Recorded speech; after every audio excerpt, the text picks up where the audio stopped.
We're here for a garden report, and we're sorry for confusion over the time.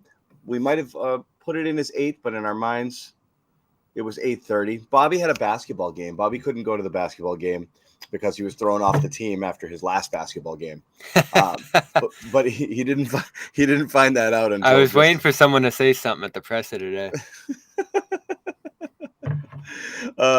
So yeah. So anyway, we're here, and we are doing a garden report, reacting to Jaylen Brown, reacting to his contract extension. Not much changed in terms of the news. We have obviously a clear picture of what this contract entails, Bobby. And after a day or two to marinate, we'll do a couple of things. We'll go over some of the stuff that Jaylen said today. But again, I didn't think there's anything here that's revealing or anything that we can kind of, dissect or extrapolate from. He's obviously grateful. I think he definitely feels humbled by it. I think he definitely feels kind of a little bit the pressure of expectations that will be coming along with a contract of this size. And that's something that we've talked about. We'll talk about as well. We also heard from Joe Mazzulla, who kind of talked about new identity of the team. And again, not much has changed because the team still remains intact from the last time we heard from Joe after the Kristaps Porzingis presser. So this is what we've got. But you've got Jaylen.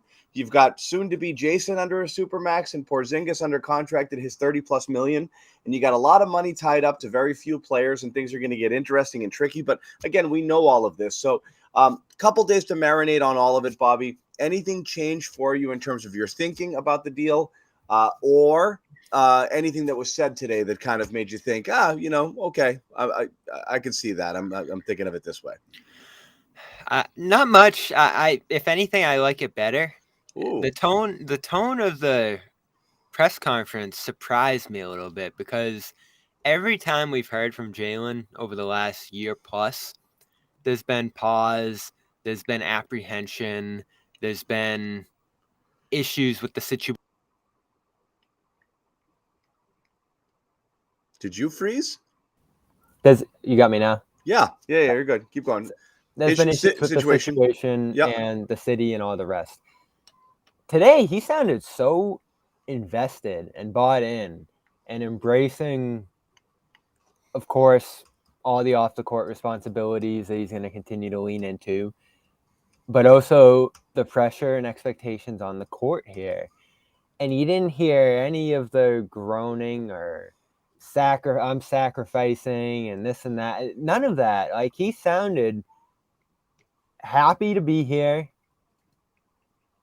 On top of that, thrilled with what they did over the offseason. Even though he was sad to see Marcus Smart go, I thought the key line was not all change is bad, and he seems to love Porzingis there. So I liked a lot of what I heard today. I thought the event was really cool. It was a nice idea to do it at his education event there, and they had the crowd and everyone was clapping and everything like that. It had some gravitas to it. He definitely had a real presence to him, especially given what the environment he's in here and all some of the stuff he talked about. Yeah, I mean, all of that stuff is really cool. And like, there's nothing, no matter what, we can talk about Jaylen Brown and is he worth the money? Can he dribble with his left hand? Can he pass the ball? None of that has anything to do with that other stuff, which is really impressive. And it was a big part of today's press conference, both because of the setting, being done here at an event with kids over at MIT, and just how much focus he's putting into that, and the pay gap, which is a big issue of his that he keeps drawing attention to, and just making things easier and better for those who need a leg up. So, I mean, really, really good stuff with that, and a really kind of cool setting for the press conference for sure. So, all of that stuff is great. And they talked a lot about it at the press conference, how that's like important. Wick even said it was part of the negotiation process about how the Celtics are going to help him. He even talked about, one of the questions, Bobby, was, now that you've got a buttload of money, like, what are you going to do with it? And like, and part of it's like, yeah, I got to think about that, because I really do now have to figure out how I'm going to invest both my time and money into some of the things I've been doing and where it's really important. So it's definitely at the forefront of his mind. Yeah. And I think it adds to a growing belief I have that he's pretty invested in this situation and this team here, and in this whole situation's future. And I think what encouraged me most probably was his positive assessment of the negotiations, because I asked him, how'd this go? It took a long time and things were pretty deliberate. How'd you come out of this feeling?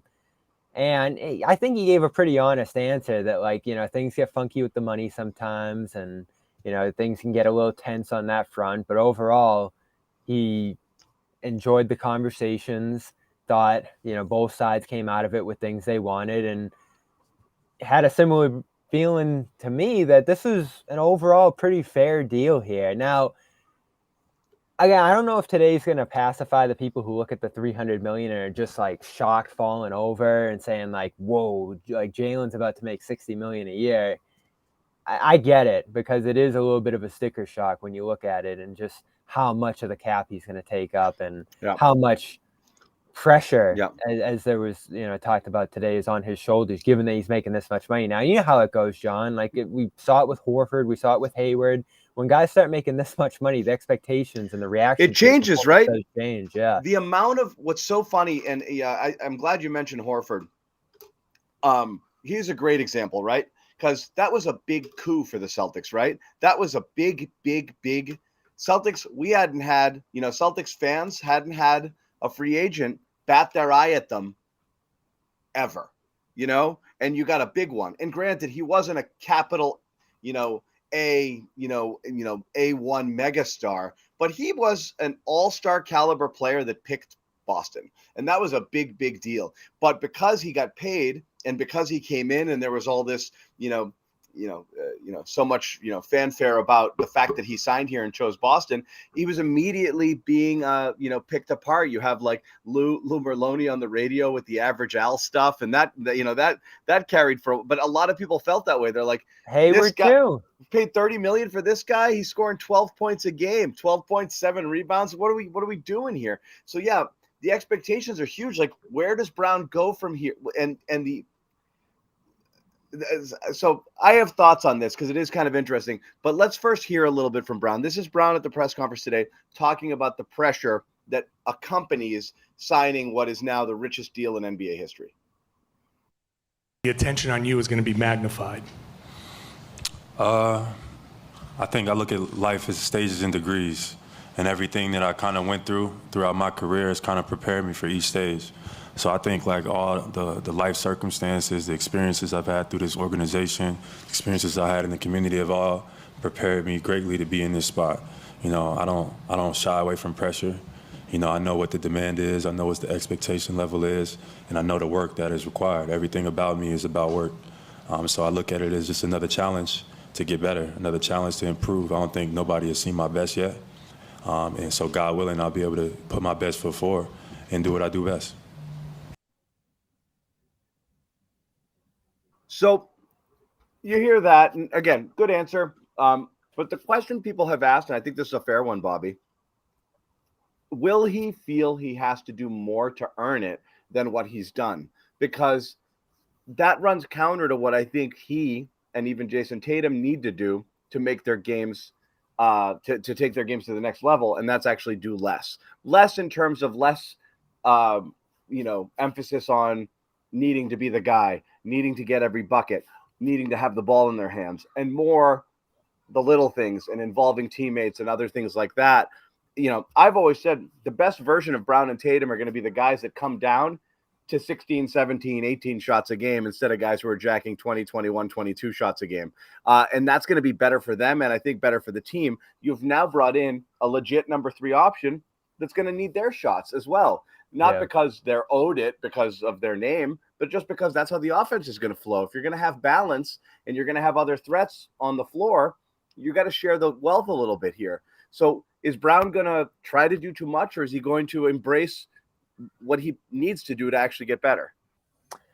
He'll have to embrace doing what he needs to, especially in this dynamic with 3 stars. I don't think there's room for him to do more because there's another mouth to feed here. It's going to be about connecting and winning, of course, too, because I don't think any numbers he puts up at this point will enamor people, and I don't think any individual accomplishments this year will have Celtics fans excited, especially now that he earned the contract here. And I do think that probably takes some pressure off his shoulder to produce individually at that highest level. Because when it comes to the All-Stars, when it comes to the All-NBA, we know it matters to these guys. And when it comes to those crucial stretches and deciding those, you do see guys play a little differently to try to achieve those. So now that, Tatum earned his All-NBA, his Supermax last year by making All-NBA. Brown, same deal. Porzingis got his extension. So money and those ancillary achievements shouldn't matter as much this year.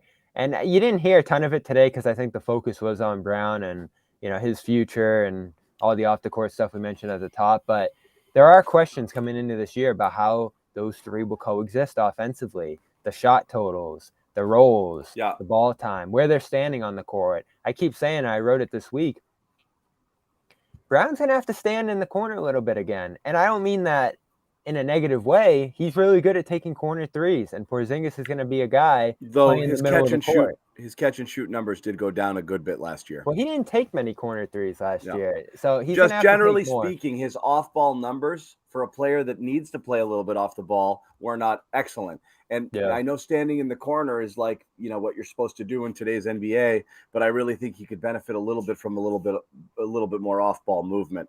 Well, that's going to be key for all of these guys. Tatum too. Yeah. They're going to have to move to make this work. And, I've started going through the Porzingis film. Like, they were running a lot of movement offense in his past stops, specifically Dallas, to get him involved and active and keep the other guys involved too. I think this might look a little stagnant if all of these guys are just kind of taking turns, taking shots and isolating, which, that's their games. We've talked about it. But forget the style. It's that's a different story. My question is this: it's not the style. It's going back to that Horford thing. Does Jaylen's a guy who's already been a little bit, his ears are up, the disrespect, the sacrifice, what people are saying, blah, blah, blah, everybody in the chat saying, be nice to Jaylen. I got news for you guys. You're going to treat $60 million Jaylen different than you treated $30 million Jaylen. Right. And back to his comment, I don't know if he realizes that. Like, he's like, I know I've been through it. I got the experience. Everything I've done so far has led me up to this point. But I don't think he realized how different it's going to be. It's different. And I'm telling you, fans are going to treat Jaylen differently if the 7 turnover games are going to be like, what did we pay this guy for? You know what I mean? Is like, because it's a massive investment and you're choosing, and I'm not saying it's the wrong move. It was the right move because I think it was the only move. But by paying Brown this, you're choosing him over a team of more complementary players. And if he's not doing a little bit of everything that you need for the team, and if he has these games or he disappears or he, goes through these stretches, every player does, but now you've got the weight of a $60 million contract hanging around and so it's harder to do that.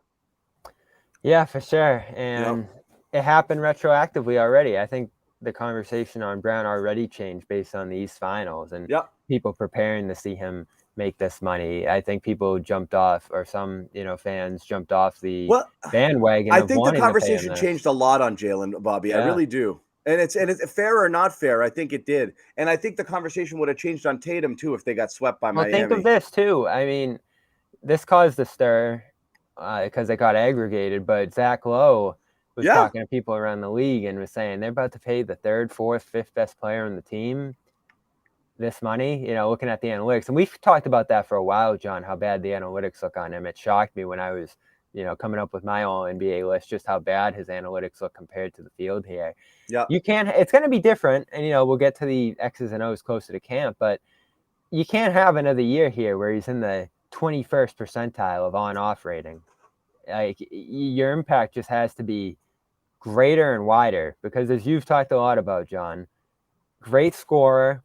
He's become brilliant in that aspect, but the defense slipped over the last 2 years. The passing certainly remains a challenge, and the turnovers came back to haunt him in a big way in the East Finals here. And that just can't happen when you're a bigger percentage of the cap, because as time goes on here, we can talk about that in a little bit too, John, there'll be more responsibility placed on his plate because fewer of his talented teammates will be here.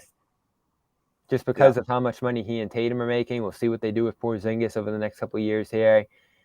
But they have like a 1-2 year window here where this team's financially viable. And after that, almost everything's going to be on Brown and Tatum's plate. And it's just going to be a less talented team around them. And that's the problem, which means those guys have to do more, which means like, that's the thing is like, this is the excuse making that's been made along the way. Every time these guys don't have what's considered to be a good enough roster around them, going back to 3 years ago, it's about the players around them. Then when they do, it's, they're still early in their development. Like, you're out of those now. You're in you're out of them. You're 6 and 7 in the league with talent everywhere. And granted, not the deepest roster, but again, 1 through 7, you can do anything with that lineup. Well, this is how people feel about this, because you've got a 2-year window to prove that you can do it. You can coexist with Jason Tatum, and you guys are enough. Okay. Yeah. There's no more. Well, they need a true point guard. You can't.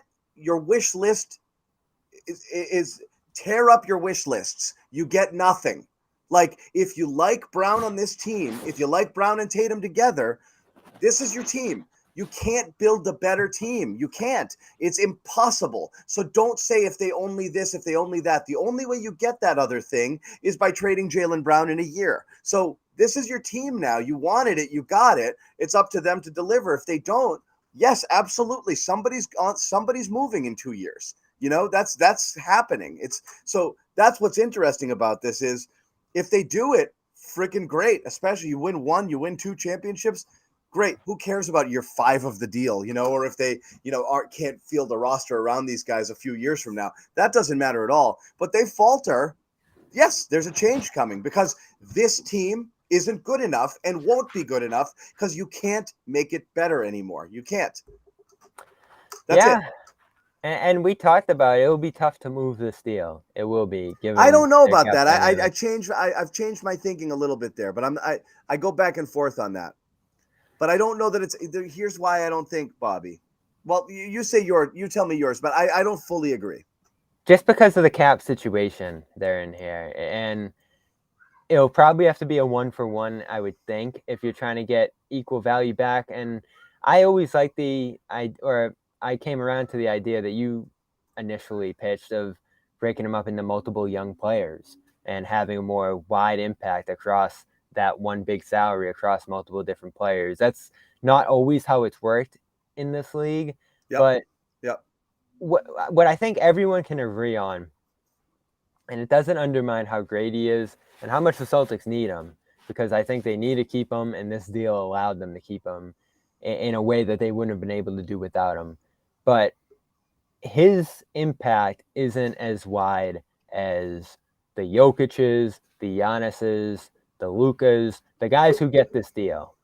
Even going back to Westbrook and Harden, at the beginning stage of Steph. These elite guys, the true top 15 guys who would have been an All-NBA last year if they were healthy, in the case of LeBron and Durant and some of these other guys, they have the impact to make up for, as you mentioned there, maybe not the best teammates around them. Injuries, tough situations. I mean, again, looking back at the East Finals, when Tatum goes down, if Brown's making $50 million, you do want a guy who's going to be able to step in and do those things, and he was unable to. That's tough. Brown has gone from underappreciated to overrated just with the stroke of a pen, and it's not his fault. That's the CBA. But at the same time, you like it because you were able to keep him. You had no choice. Yeah. It is the absolute right thing for the Celtics to do, but they're going to make every effort to move on from him in 2 years or a year if they can't do it. Right. Yes, Kess, you can say anything you want because I miss you. Can you say it's the coach? Yeah, I agree. But see, I'm not going there on this because I've criticized Joe. I thought Jaylen benefited immensely from playing under Joe last year. He had him in the right role on offense. Defensively, I think they're moving to something closer that's going to make him better on that end. So I don't think anything coaching has zero to do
Did we both just go out? Are you still there? Oh, we're back. What happened? Did you go out too, or just me? I think you did, and I thought I did. So Oh no, it was me. Okay. Kess broke the feed. Sorry, guys. We're back. We're back. Yeah. So back to my point. Everyone's like, oh, God rest their souls. They're gone. We lost them both. Bobby, you can't run away like that. I thought I was gone. It was giving me the little caution sign, but Oh no, anyway. I did too. I got that weird warning. I don't think it was a Wi-Fi thing because my Wi-Fi is cooking. So you think he'll be easy to move on this I don't think contract? easy to move.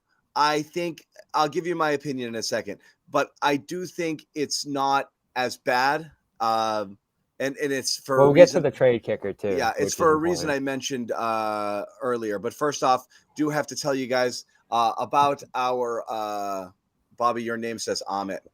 Oop, that's not me. As much as we love Amit, we want to pay homage to him and all the work that he does. Can I tell you this, Bobby? For about an hour today, I was walking around Patriots training camp with a Bobby Manning credential because they gave me yours. During mini camp, and I just blindly reached in my glove compartment, pulled one out, and put the Bobby Manning in, and I just walked around all day with it. But yeah, anyway, did want to tell you guys, like we said, about FanDuel, our exclusive wagering partner here at the CLNS Media Network. And we do thank all of you who have signed up. If you're into this sort of thing, please check it out. It is America's #1 sports book for a reason. It's the best place to get involved in any of your action. If you want, you can take your first swing here in betting Major League Baseball. If you haven't tried that on FanDuel, get 10 times your first bet back in bonus bets up to $200. That's right. Bet 20, you'll get $200 in bonus bets, win or lose. 100 you can spend. That's 200 you can spend on everything from the money line, over, under, whatever you think. And of course, you're going to have a lot of other options with football season coming around the corner too. And there's always some really interesting props that you can get into in futures. So Red Sox might be going to the playoffs. Red Sox, you never know. Trade deadline. You know, who's on the move, who's coming, who's going. There's lots of things you can look at. So again, go to FanDuel.com/Boston. Get up to $200 in bonus bets. That's FanDuel.com/Boston. Make sure you check it out here. And we should tell you, of course, that if you do sign up, you have to be 21 and present, 21 or over and present in Massachusetts to take advantage of this deal. First online real money wager only needs to be $10. Refund issued. Oh, sorry. The first online money wager has to be real money. You got to deposit at least 10 to get started. Refund issued as non-withdrawable bonus bets, which expire in 14 days. Restrictions apply. See terms at FanDuel.com/sportsbook. And if you are concerned about this and have any sort of issues with gambling, hope and help is here. Go to gamblinghelplinema.org or call 800-327-5050 for 24/7 support. So, Bobby, going back to this, can Brown live up to the Supermax contract? I'm not sure. That's what we're going to figure out here. If he does, then it's a slam dunk deal. Is he tradable? The reason I think he's tradable, Bobby, is because most people, like, there's how many markets can attract free agents? Like, not a lot. Boston's not even one, but like, you're looking at how many cities that like really are destination cities. 4, 5, 6. Oftentimes those teams struggle with money. They're not the ones with cap space. They're not the ones that are just going to attract those free agents when they do have the space. So they're the ones that might take a swing at a star that they can't get any other way. So I do think there's possibilities there. The problem is the matching, is so significant that you've got to take a ton back. So it's hard to find a dance partner, but I think there will be teams that would line up for his services. I don't think you're looking at a Beal situation, Oh, certainly not. And he doesn't have that type of protection. He got a little bit with the trade kicker, which doesn't help him a ton until the later stages of this deal. So, yeah, you're taking pretty much every cent that Brown is making back. And is that one guy? Is that star for star? Is there another star out there that you'd feel better about swapping him out for in the future? I don't think you're doing those deals. I think you're doing the parts deal, Yeah. The Halliburton. And that's risky in the NBA. It is, but what you're basically saying is, I got to reload on the fly a little bit.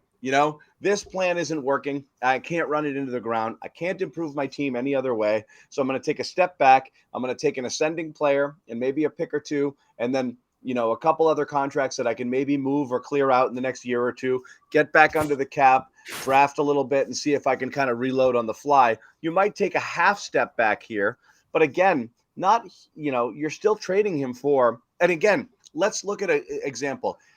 Could you trade Jaylen Brown for the Mikal Bridges package, like that Durant went for? Maybe not to that extent, but you can you might be able to get something like that with a couple of picks and a young ascending star and put yourself in actually better position going forward. So it's possible. But Brown has to play well. That's the thing, is like, it's a double-edged sword. If Brown starts to play worse, or if his worst tendencies don't go away, if he doesn't improve over the next 2 years, he becomes a lot harder to trade, because now he's a guy that's not at all worth the money. Yeah, but if even if he stays the same, he needs to improve into this deal, because what he did, making $30 million a year, was great. There's another level you need to have to reach, as we talked about, because the only guys who make this money are the Currys, Lukas, Giannis's, Jokic's, Tatum's even. And, Tatum will eventually start making this money. Fortunately, it's not till 2 years from now, which gives the team a little more wiggle room and flexibility here. But the reason those guys make that money is because they're able to do so much. And I like hearing him talk about defense today, because he does need to get back to that, because he's capable of doing it. And the playmaking, I know you don't have a lot of hope for it. It's hard to at this point, just because it's been that shortcoming for him for so long. But there does need to be a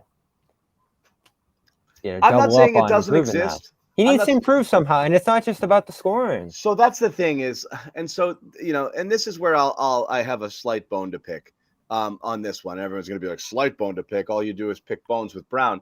But it's not. It's just simply, you're judging him on a different level. If Jaylen Brown was making $22 million a year, and you just signed him to whatever, obviously he's a much better player than that. But you're talking about a guy that you're going to pay this ridiculous amount of money to. And is he a capital S star? And I don't think so. And I think a lot of people around the NBA question whether he is or he isn't, whether he is that guy. But can you think of a player whose game evolved in those types of areas significantly in year 8, 9, 10? Like, you get better, you get craftier, you get smarter, your mentality may change some, but is he going to learn to dribble in year 8? It's hard to imagine. Is he all of a sudden going to develop court vision that it looks like that innately he doesn't possess? Like, no. I don't know that. I don't know that he can. No, every player does have a weakness. For Curry, it might be defense. For Jokic, similar. And other guys are varying levels of shooters against each other up at that top echelon. Luka, you have the weight. So there are factors with each guy that draws them back. But it's still about that width of impact. And it's about connecting, because he doesn't have to be the playmaker. But he and Tatum need to connect on a level that's much higher than they are right now, because that's willingness. Defense, that's willingness. So he needs to control some of the things that he can control, even if that weakness of ball handling still exists for him, because ideally, if the team's healthy, if everybody's there, he won't bear that responsibility, especially on this roster. And it's going to be interesting how it stacks up with Porzingis too, because when those guys are playing together, as I imagine they would be in the second unit, is Brown almost playing off Porzingis a little bit? Yeah, the hope is this, Bobby. That's the hope is, the hope is you don't need them to take 43 shots a game combined, because you have someone else you can play off of. That's what I didn't get last year. Is like, why the volume? Why was the volume so high when you had more talent around you than you'd ever had? That I find odd, and now you've added even more. And like,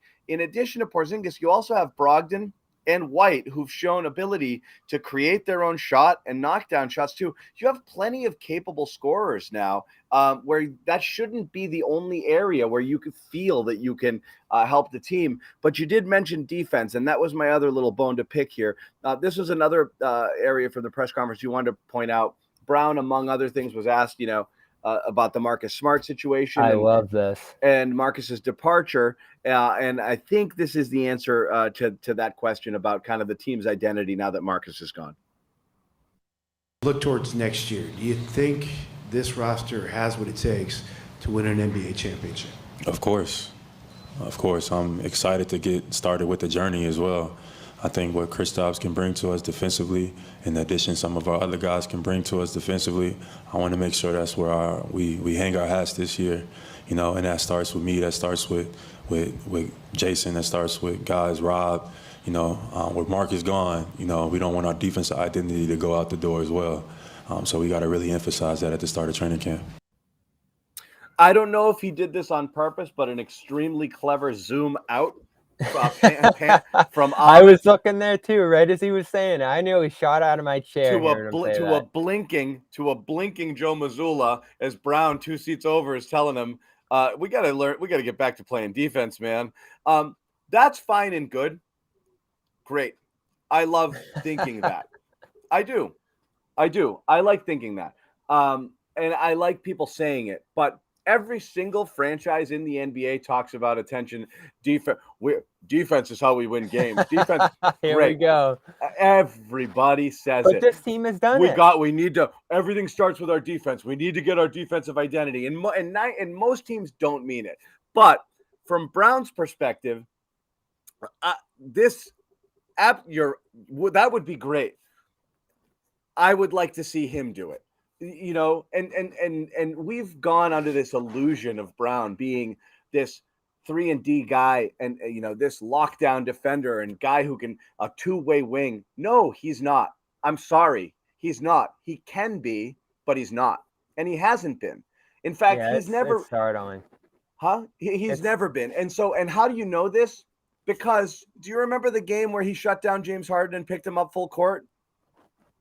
Yeah. Why do you remember that game? Because it stood out from the rest. Because it's literally the only time he's ever done that. It's the only time he's done that, which means it's in there, but he doesn't access it, which means that's a choice. And so, yeah, totally. Play you look defense. At his evolution, there's between been more that and his lapses off ball, defensively and allowing cutters and falling asleep on stuff and late on rotations. I mean, that unbelievable play where he left Harden open in the corner. I mean, that just a brutal lapse of judgment, just not being in the moment there. Like, there's just so many. He had one like that a couple of years ago, too. I think Covington got one off in a Blazers game. There's so many holes in his game defensively. Great, but I want to see that. I want to see a little bit more out of that. That would be great if Brown decided to kind of turn a little bit of the focus there. But if it's just smokescreen and a lot of bullshit, which I honestly think it is, because this team's all. So why do you think they're saying that, especially a guy in a leadership position like him? Because we heard it during the playoffs too. An answer? I think if they won a title shooting a bunch of threes, they wouldn't be saying it. But they lost, so they'll point to that as a reason why, instead of just saying like, well, we sucked. We got to turn up the D, we got to play better, we got to get stops. That's something you could look all around. But I don't know. I don't know why they would say that. Maybe part of it is a little dig at Joe of like, yeah, we might have gone too heavy on the offense. Maybe Jaylen's thinking, Joe, we don't need offense. We don't need to focus on offense. We're good at that. Like, I'm good at offense. Kristaps is good at offense. Jason's great at offense.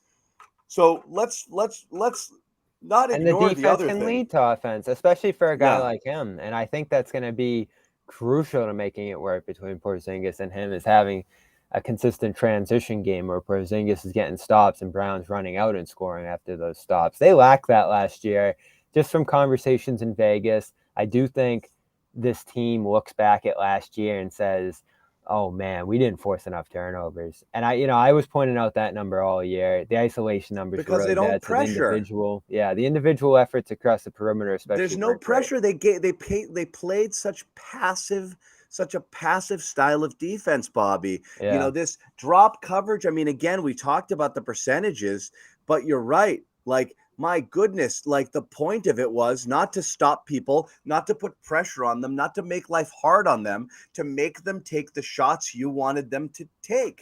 And honestly, leave them uncontested half the time.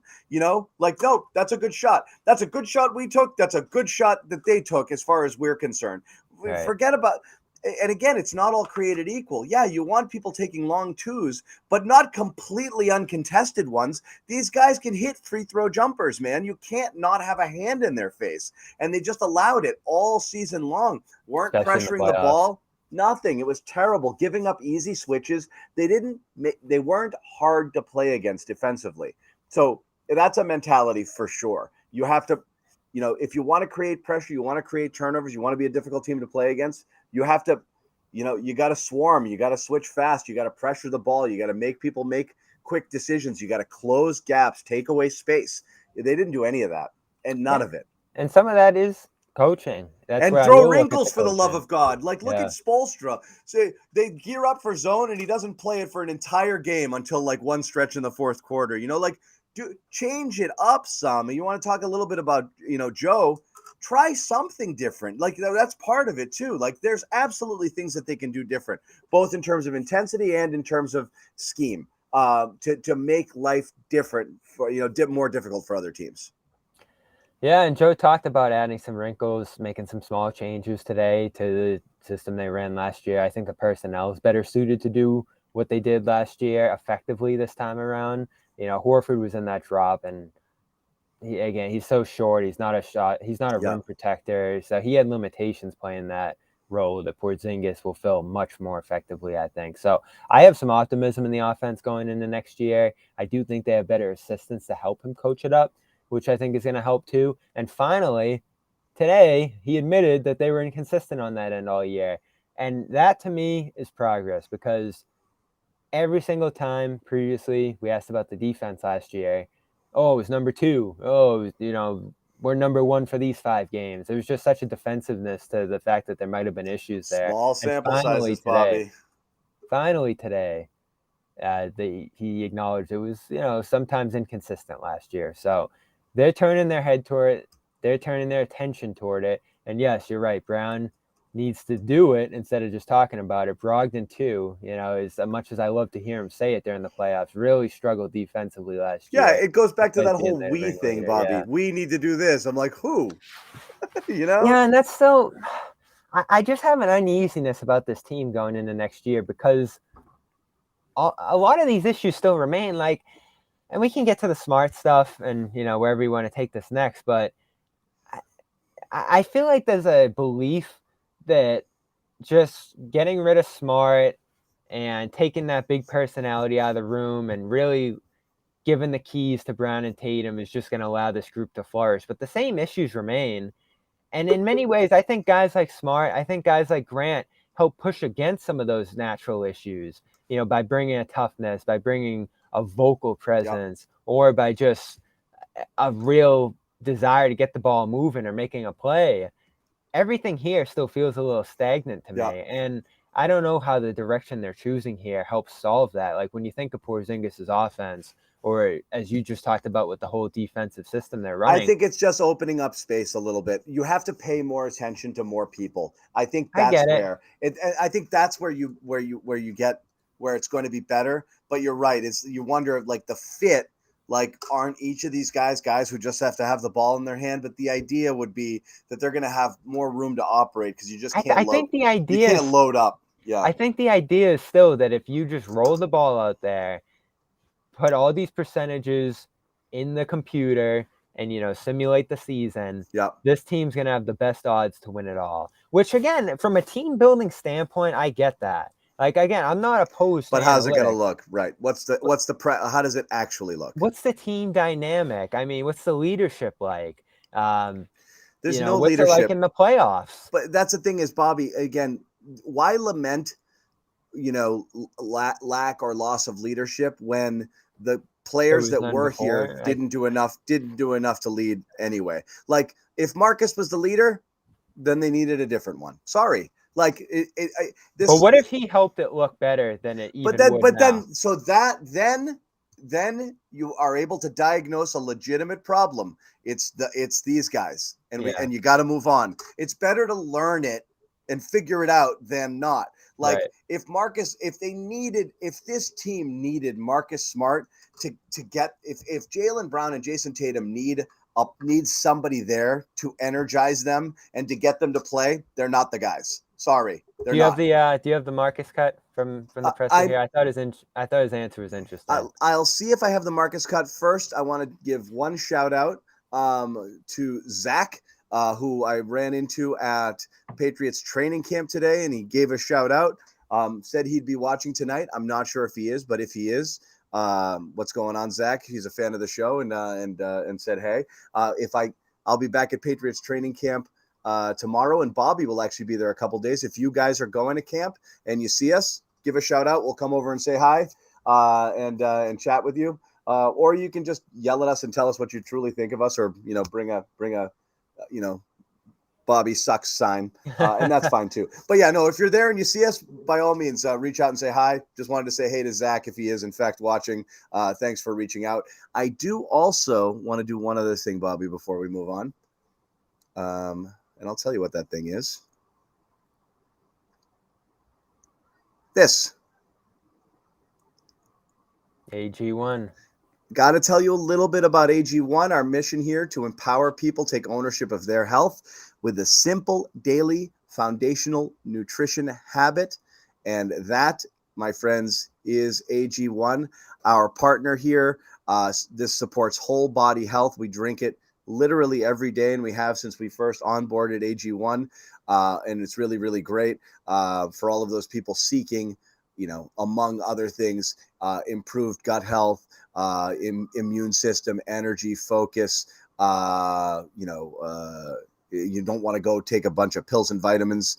You just want it all in one supplement. You can do that. Boom, one scoop, cup of water, down it, and you are gone. So again, if you sign up here today, athleticgreens.com/garden, you get, Bobby, read them the offer.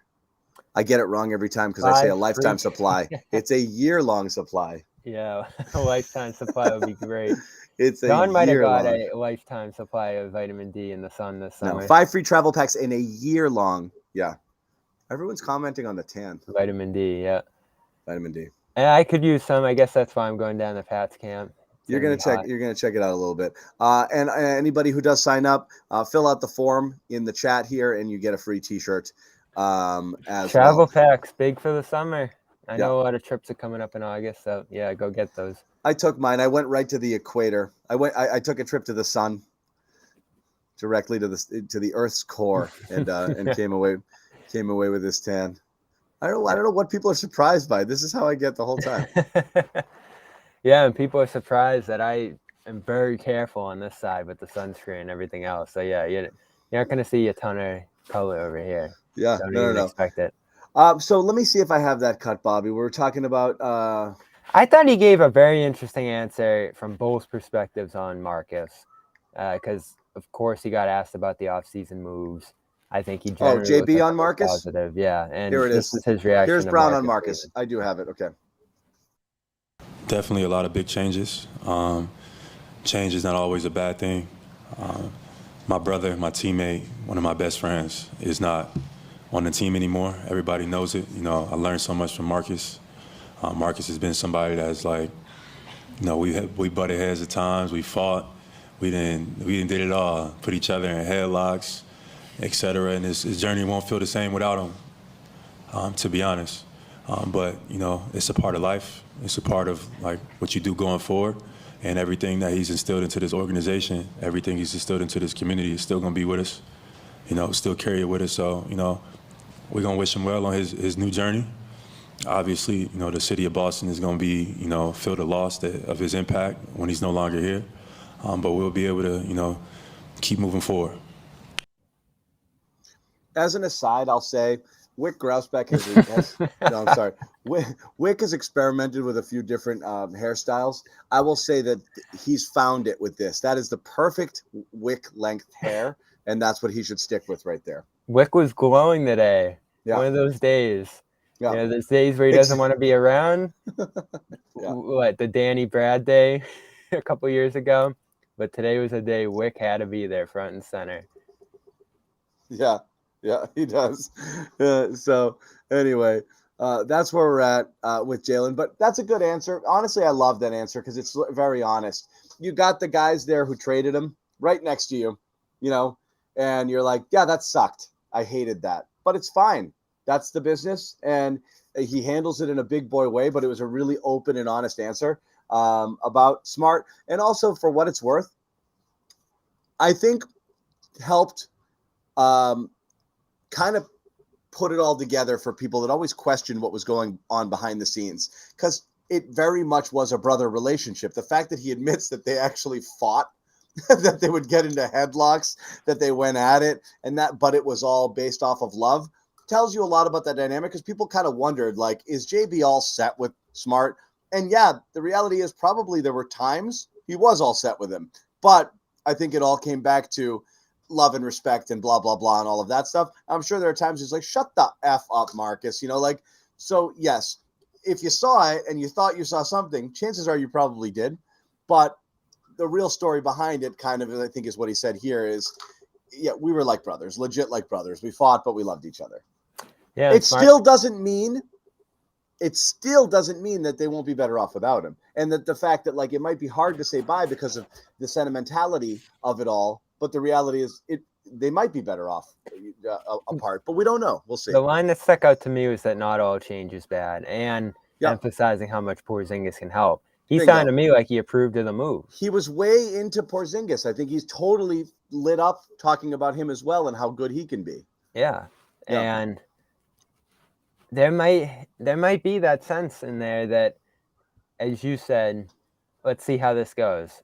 Let's take the keys to this. We're ready. We're capable of leading not only on the court but off. And I think Jaylen's always had the confidence in that. And Marcus was always going to be the guy who used his voice in a louder way and made a more aggressive move on the court to go get the ball and do something. I mean, how many games did we look at where Marcus would shoot more than Jaylen? More so a few years ago. Again, but it would happen. That's because the Celtics' offensive identity and the way teams were playing them, knowing that they loaded up on Brown and Tatum. In crunch time especially, right? We had the numbers. They would force that issue. And why are you getting Smart shots late in the clock? Because the other team willed it so. And that's just the reality of things. That's why you would get those late. Yeah, and I'm obviously not thrilled with this deal still, but that's the greatest argument for it, is that now you don't have that situation late in games, which, alongside ball control, became this team, or these two biggest problems on this team last year, was they're playing crunch time, folding offensively in those moments, and the ball control, which, Smart played a role in that too. I thought he was a steady ball control guy for them, but if he was going to completely solve that problem, they'd be in a much better place by now. But, Smart's departure should send a message to Brown specifically, even in signing this extension. We talked about earlier in the show, it's not a guarantee he'll be here through 2029. In many ways, this is, along with the Porzingis addition, a moment of urgency, because the team can pivot in a couple of directions here. If it goes amazing these next couple of years and Tate and Brown make these leaps into their next contracts and just keep getting better and better, and they're the reason why they win, they'll probably trade Porzingis, right, to make the money work. But if, as we said, you're testing now, Marcus is gone, you can't blame Marcus anymore, same problem still exists with these two leading the team. At that point, you do have Porzingis here on a 3-year deal as that second star, and you can look into what additional pieces you might be able to get for Brown here. Because money-wise, to me, John, going back to the Porzingis deal and now this extension, it doesn't add up to me. Like, there's got to be a limit for this. And all the credit in the world to Wick. We didn't think he had the stomach for this, and he did last year, and now he's committing $600 million to Tatum and Brown. But they have some outs if they want to pivot in different directions here and downsize salary-wise. And it seems like they already tried to with Brogden. And we can get to him before we get out of here. But all in all, this should be a sense of urgency among Brown, well, specifically Brown, I'd say, to make this work. Yep. and solve the issues from last year, because this isn't 6 years. Here you go, 6 years, Tatum and Brown. This, figure it out sometime in So- there and we'll be all right. It's a year or two here. We'll ask you money-wise. this. So here it is. This is the last $1 million question, and we'll move it out. Does he finish out this contract in Boston? I'd say the heavy betting odds would be no. But what do you think? I mean, how long will he be here? Oh, it's really tough to say today. Yeah, the odds are no. I do think, though, at their core, they really want to make this work. Again, they've tried everything except addressing these two. And they took a long look at Durant last summer, and I know the price was massive. And they said, no, we love these guys. They're young, they're dynamic, they're scoring 30 points every night together. And they took us to 4 out of 6 East Finals.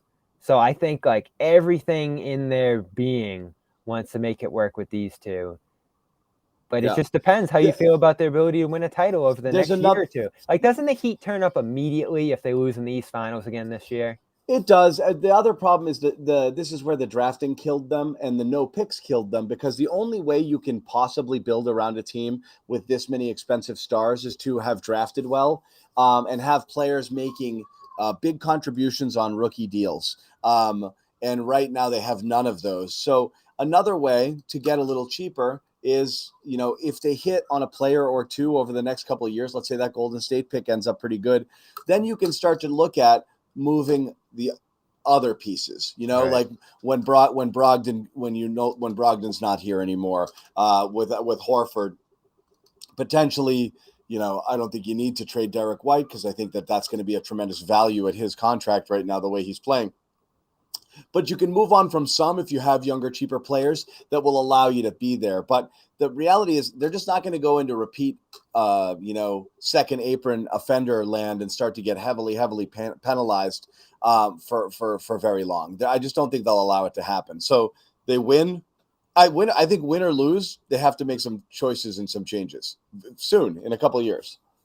Yeah, and they do have a decent. They'll eat it for a year. They'll eat it for 1 year, and then that's it. Depending on how they do. Yeah. Like if they excel, I think they obviously will start paying more and figure out how to do that. Just exactly. Keep the core together here if this proves to be the right mix. But you're going to find out quickly whether these three guys can play together, whether Brown and Tatum's shortcomings continue to hold the team back, or whether there's just a holdover effect to some of the shock of this offseason, which I wouldn't rule out either. Again, John, I still think there's going to be a sense of walking into the locker room next year, looking around and be like, whoa, Smart's really gone. Yeah, it'll be weird. And Grant, because he was such a vocal presence, you couldn't not notice him, like you'd go to shoot around. And these are guys they beat up on. Like, it's shut up, Grant. Oh, it's like Smart's taking the fall again tonight from all the fans. Yeah. No, you lost, whether it's leadership or not, you definitely lost personality and part of the character of the team. It doesn't mean it can't be better, and doesn't mean that they can't be better, but you did lose something there. Last question I'll ask before we wrap it here. Will Romeo Langford find a home in the NBA? It probably happens at some point during the season. Maybe even a training camp invite here, but I don't know. What better opportunity would he have gotten than playing a lot of minutes for the Spurs under Popovich? That was your golden ticket for him to make it, and they just let him go. They had restricted rights on him. They could have got him on a really nice deal, and they just said, nah, see ya. Yeah. All right. Well, we got a spot for you, Romeo, if you want to come back. But we're going to wrap it. But again, Celtics make a move. To summarize, yeah, is it going to work? Nobody knows. Was it the right move? 100%. It's inarguable. There was no other option at this point. There was one other thing I want to ask you about out of today. Oh, yeah. Brogden. Oh, yeah. Can you put that back in the bottle? Yeah, I mean, he's a pro. Distrust? I mean, look, Joe alluded to a little bit of a healing process being necessary there and getting back on the same page. We're, of course, worried about the injury as well, creeping up in the training camp. I mean, you're asking this question at a press conference for a guy whose name was mentioned in trades for 6 straight years. So Can Brogden get over it? Yeah, I think so. Because ultimately, what's his choice? Like, pout and demand out of a really good situation? He's making, he's getting paid, and he's in a really good situation and a chance to win. on the back nine of his career, as he's starting to kind of get to a point where, you don't know how many more opportunities you have, how many more good contracts you'll be able to sign. So, I mean, Brogden will figure it out. That reminded me, I wrote up the Sox game last night, and Cora was talking about Pavetta and moving to the bullpen, and he was like, what is he, just going to quit? He didn't love it, but he's getting paid, and he's here. I got to tell you this. That's always been, as an aside, one of my great beefs with baseball players in general is this notion of, like, knowing your role. Like, just it happens a little bit in basketball, too. When I point to you, you go pitch. Like, it's that. I don't care if it's the 5th, 6th, 8th, 9th. Just get the guys out.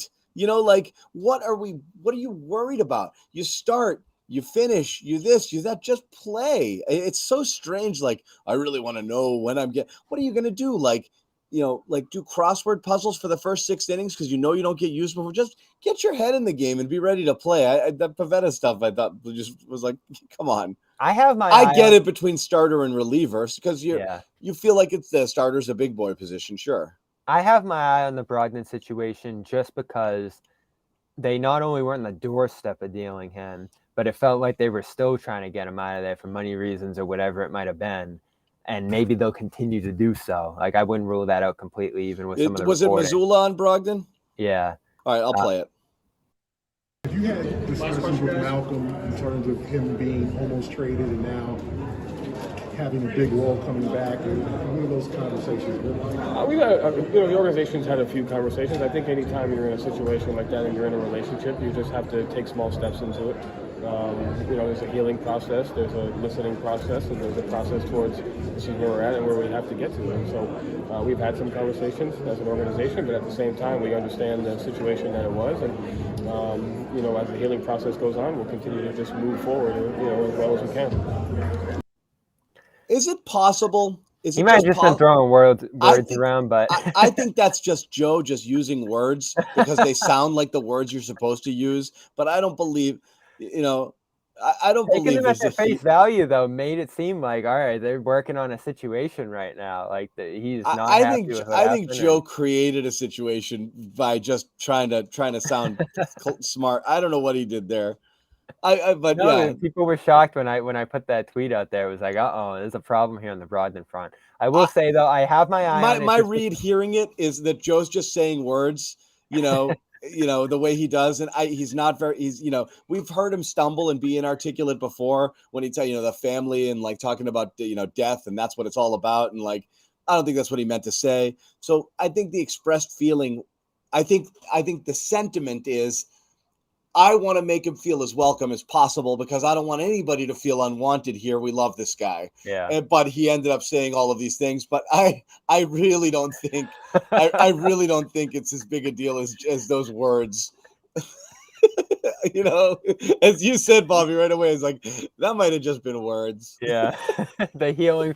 What are you saying? The healing process. Yeah, and then some people were tweeting me. They're like, "Are they talking about his arm or the emotion?" Yeah, me too. I was like, "Yeah, that might have just been words." No, but I have my eye on it just because. And Joe announced today. Obviously, it wasn't a surprise to anyone. But White's going to start at point guard. Tatum and Brown are obviously starting, and he also said they're going to go double big this year. So Brogden's coming off the bench again. Something he expressed that he didn't love last year wasn't easy for him, even though he goes on 1 6-man. You have Pritchard in the running here. You've run another guard. I have my eye on it, of course, because he's coming into the year injured as well. And, he got asked about the injury. And Joe, of course, was just like, yeah, as far as I know, he's fine. But I don't know. It's something to watch. No, it's just words. We know, John. We're all waiting for, like, a week before training camp. Oh, Brogden might need a little procedure. Something like that. Like you haven't heard from him. You're waiting for that like concrete injury update. Yeah, exactly. Like where does he? Because he's important, right? Smart's gone, so he's even more important. They didn't bring in another guard unless you feel great about Pritchard. Some people he's do. Be you guys, smaller lineups. I'm lumping you together with everybody. You guys wanted more Pritchard. You're getting more Pritchard. I am a little intrigued by more Pritchard. Here's the thing. Here's what I'm He's playing intrigued for by. USA select team. I know. Here's what I'm intrigued by. Yeah, here's what I'm intrigued by. Having no choice, unless you're going to play a playoff rotation all frigging year, having no choice but to lean in and play some imperfect players who give you things that are useful, like shooting. Play your Hauser minutes, play your Pritchard minutes, and live with the consequences. Don't coach and play scared all year. I mean, they beat the crap out of their starters through the regular season, playing Horford 40 minutes. Like, just use the players and make it work. Give them 8 and 10 minutes. Find 10 minutes a night for these guys, 12 minutes. It's not that crazy, and when they do, they only do it in the first half and then never again. Just play them, see what happens, and then move on. Right. So yeah, that was a big gripe we had with him last year. It drives me nuts, especially. Yeah. Roster's pretty well built to do that this year, though. Yep. All right, so we're gonna wrap. We'll have more later in the week, but quiet part of the season. We'll still be doing garden reports throughout the year, leading up to that first. I'm so glad this didn't drag into August. Yeah. It would have gotten interesting. We do have a lot of Patriots coverage. You'll have Bobby Manning going down there and reporting from Foxborough a little bit on the side. You might even see Bobby doing some Red Sox coverage between Boston Sports Journal and even CLNS Media. So don't sleep on Bobby. To believe a little bit, John. Yeah, okay. Well, I can watch him now, which is all I asked for. But yeah, they've been exciting lately. But thank you guys for hanging out on this random Wednesday. And thank you again to our sponsors, FanDuel, America's #1 sports book.